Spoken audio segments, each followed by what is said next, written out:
Shimmer is what happens if you play a sound every 16th note, creating a kind of a stable curtain of sound in your music. It's a super common trope in electronic music, and let's listen to some examples in the wild.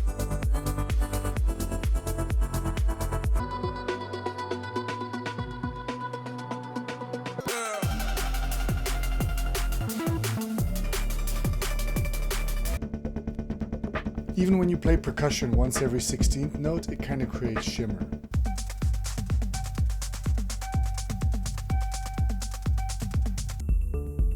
Notice also that it's a 16th note pattern with almost no accents within it. Like a curtain, it's very stable. It creates a sort of a frame for the rest of the music. So what's a cool way to create some shimmers? Let's do it today in Ableton and also in the modular world real quick, just for inspiration's sake. But obviously you can do this with any tools. The moment you start programming 16th notes on your timeline, you can basically trigger anything to become shimmer. Enough theory. Let's get into part one, doing it in software. Okay, straight out the gate, let me show you the simplest way to really achieve this. You take any sound source, you make a 1-bar loop, you do Command-Shift-M to create a MIDI clip. This creates a MIDI clip down here, and you trigger your sound, 1/16th note, and you just duplicate that across. Sometimes it's also nice to do Command-A to select them all and drag back the end, so you leave some space between the end. You do Shift-Tab to turn around back here, and now when you hit play, you're gonna get that. And so now it's up to us to shape the sound in a way that pleases us. And we can also involve some movement in there. So for example, we can bring down the decay. And we can mess with this. It's a bit loud for my taste, so I'm just gonna... This could be it. Maybe put some reverb on there.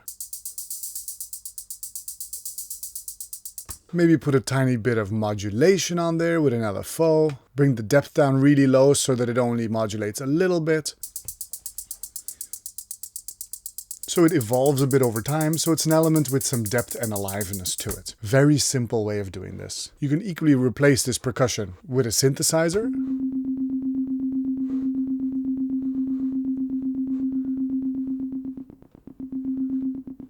And sound design that to your heart's content. That's not what we're going to do today. I want to introduce you to a more advanced concept that I think kind of comes from modular synthesizers, because I want to start planting some seeds so that you start thinking about sound in a more abstract way. What I want to do is I want to start again. I want to do Command-Shift-T to make a new MIDI track and delete what we've got. I want to create a sound that's way too big, right? We're going to use a process to make something called a drone, like a huge sound. And then we're going to cut it into little slices, like that. So let's make a 4-bar loop this time and do Command-Shift-M again to make a MIDI clip and play a note. This is your opportunity to also play a chord if you feel like it, but we're just going to keep it real simple. Shift-Tab to come back to this view of the bottom half, and let's put back in an operator. Now an operator is an FM synthesizer, and if you don't know how that works, don't worry. Basically this sound starts as a sine wave. Basically only this yellow sound is playing, but as we add more of the other layers, the sound is going to get more complex. And if those other layers are a little bit out of balance, then the whole thing becomes super weird and smudgy. Here, let me add some other layers. Pretty. There we go. Gorgeous. All of these sounds are super out of balance. And I'm going to use an LFO to make them all move. Oh, awful sound. But it changes and it drones and it evolves, and that's what we want. Because now we want to chop this up until it's actually satisfying little chunks. And how would we do that? Well, in the modular world, there's something called a VCA, which is a voltage controlled amplifier. And that just means a volume knob, basically. And we've got loads of volume knobs inside of Ableton. We've got a volume knob there. We've got several other audio effects that all have volume knobs on them. And then what we want to do is basically every 16th note, open and close that volume knob, right? So we can achieve that here. Let's use, for example, dynamic tube, which is essentially just a volume knob with some saturation features built into it, right? And here this output can go from -15 to +15. That's plenty for our purposes. How do we make this thing open and close every 16th note? Well, we're going to use some kind of a modulator for that. For example, this thing called Shaper, which is really just a shape that repeats itself here like an LFO. And we can use this shape to affect any of the parameters in the other things. So what we can do is we can hit map and hit it to there. And see how this shape here is now controlling this? So our objective again is to make this thing go once every 16th note. So let's figure out how to do that. See here, this rate, I'm gonna hit down, down, down, down. Boom. See, it's going real fast, and this thing is now going wah, wah, wah, wah, wah, wah, every 16th note. And if I want, I can change the shape of it in small or in big increments as we want. And so when I hit play,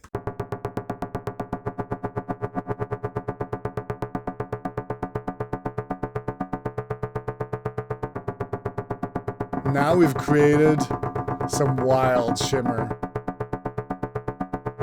That's freaking cool. This enormous sound has movement inside of it. I'm gonna go up to more of a techno tempo, 136. Now, notice that if you go too close here like this, too vertical, then you're gonna hear a kind of a clicking sound at the start. So that's normal. That's just part of how audio works. If you go from 0 to a certain value instantly, then sometimes that creates hard edges that cause that little bit of a click. So all you got to do is just find the sweet spot where it suits it well for you. This is almost like a reversed sound.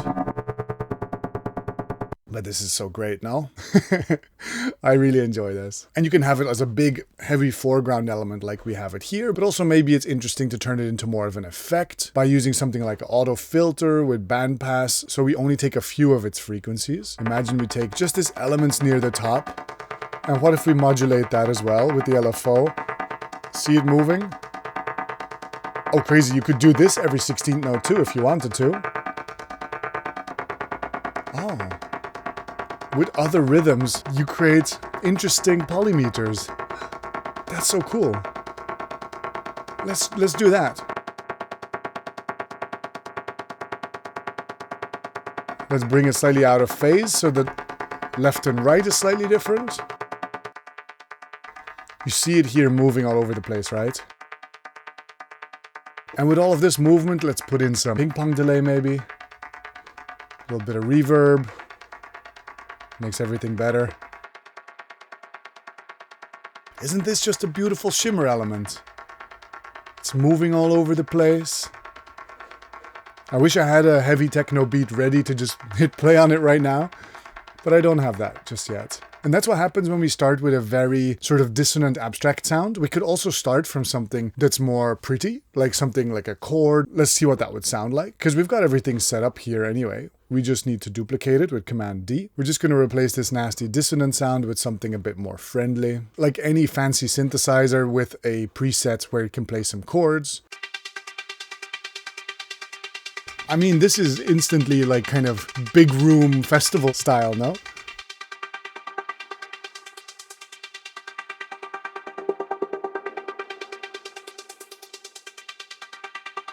I'm really vibing with this element. If you'll allow me a moment of self-promotion in between all of this, this kind of a workflow where you set up a sequencing method into a sound source, into an effect, and you consider that a little ecosystem and then find sweet spots the way we're doing it right now. I call this workflow the triangle method, and I just released a whole course on it. So go check that out if you like. But I hope you see the potential of this in software. Now I also want to show it to you in modular, just because it's cool. All right, explaining what's going on in a modular system is always a challenge because it's so easy to lose people. It's always so abstract. So that's why it's good that we did the same workflow in Ableton a moment ago. What we're going to do is we're going to create a really big, rowdy, evolving sound. And then we're going to put that through a volume knob that we trigger every 16th note. Pretty simple at its core, right? Okay, so this thing is the coma reactor. It's actually a delay pedal, but it has a filter inside of it that can self-oscillate if you turn up the resonance really high. Hey Addy, how you doing? Good, man. Good to see you. How are you?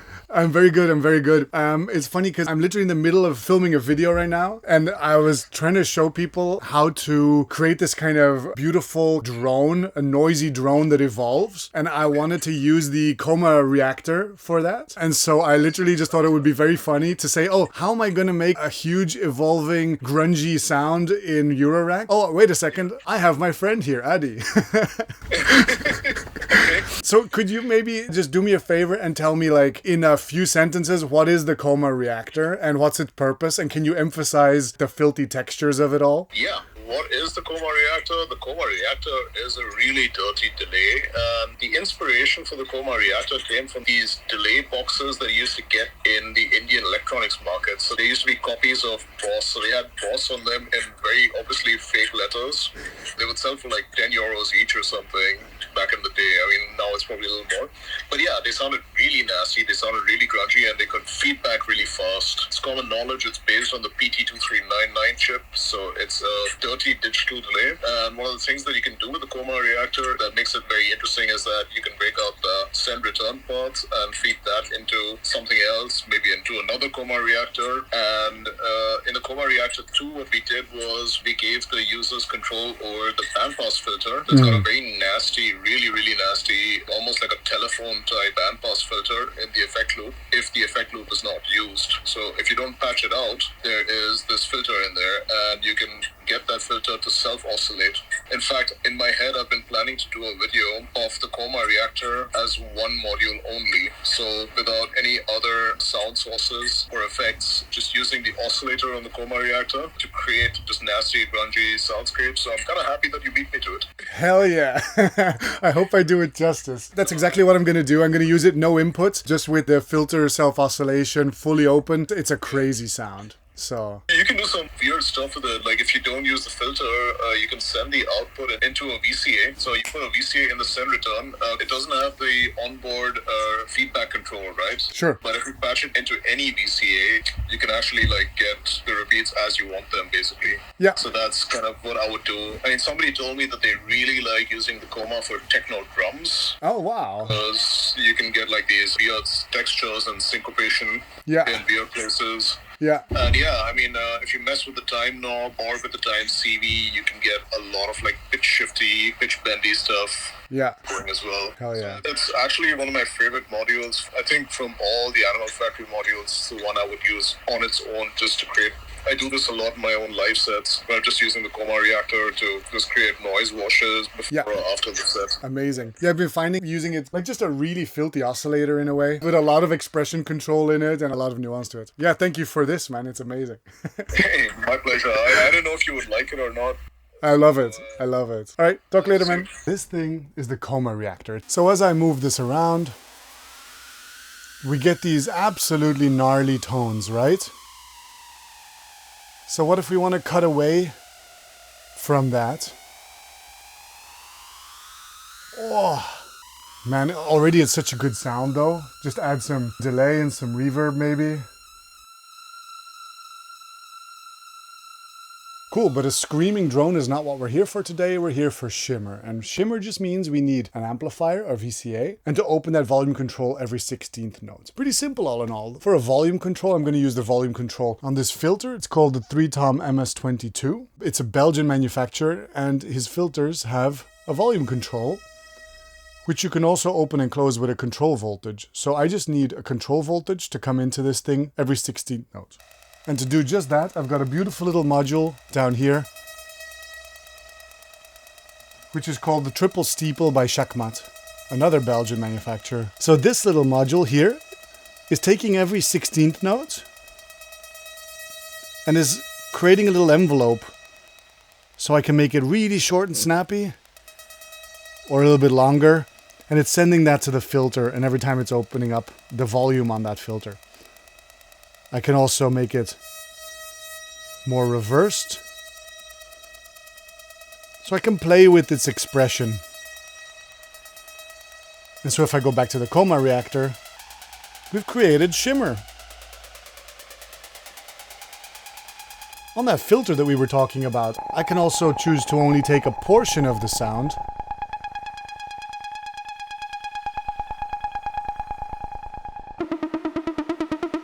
So I can really sculpt the sound and look for whatever it is that I want in this sound.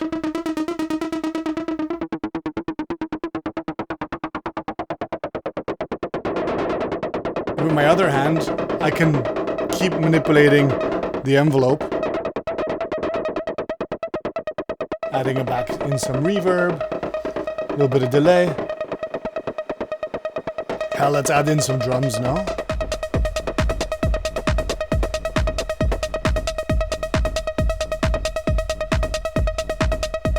But it doesn't end there. Because of the beautiful minds of the people in the modular synthesizer community, there's all these other possibilities that you can do once you get to this level of expression. And so, for example, there's this tool called the Automator by a lovely lad called Timo Rosendahl. And what this does is it automates your movements over a bar, 2 bars, 4 bars, so that you can add in a gesture or a flourish to what you're doing. So for example, we've got our little shimmer going on. And what I can do is, see that?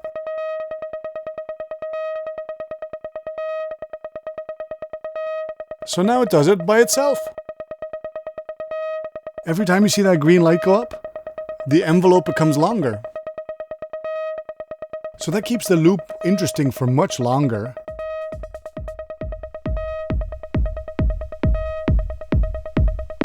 Here, let me do a more interesting pattern.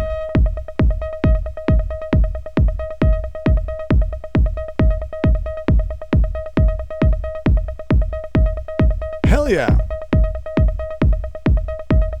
And I can still manipulate this, but this extra little motif of accents now makes the pattern more interesting. Oh.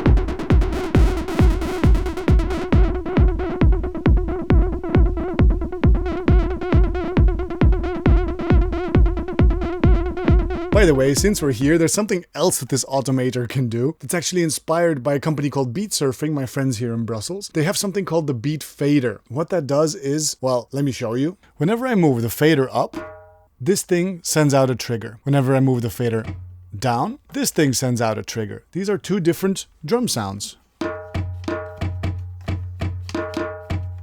But the beauty of it is that it only sends out those signals whenever a clock pulse is there, which means that it's quantized. So I can't play a bad rhythm compared to my actual beat. So for example, let's add in a kick drum.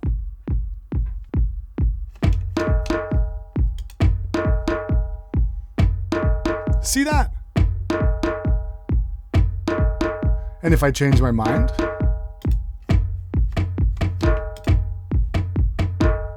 boom! Always good results. How crazy is that? I love this. And of course you can change the length so that you can make longer patterns.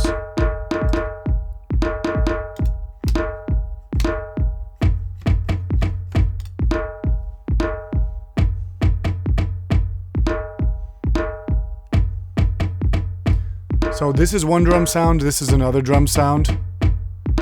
And hitting.